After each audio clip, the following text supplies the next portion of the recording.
If you've been thinking about rooftop solar panels, the clock is ticking to take advantage of federal tax incentives. NBC5's Kate Chappell explains what's changing under the president's One Big Beautiful Bill, also how long you have to act. Installers are hard at work placing panels on the roof of this home in Oak Park. We've seen 2 to 3 times the number of folks contacting us. They're working against the clock with the December 31st deadline looming.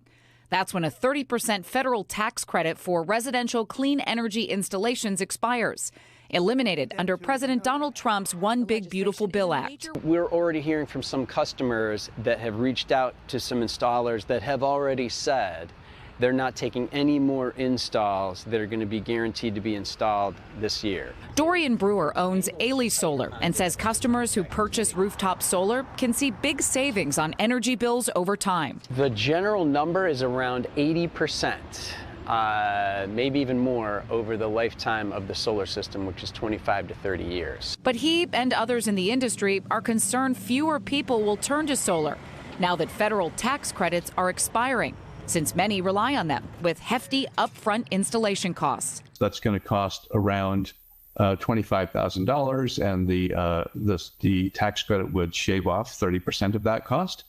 And the customer could either save that right up front if they're going to buy the system, or they could save it over time if they're going to lease the system.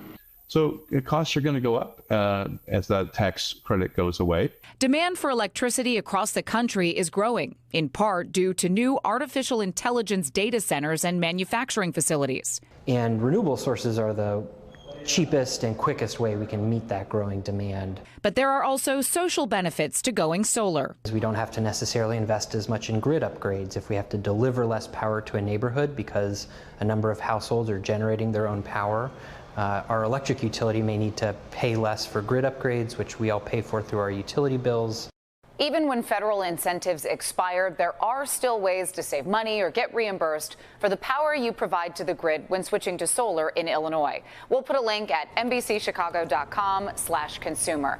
And if you're interested, experts say it's best to make that call as soon as possible. Kate Chappell, NBC5 Responds.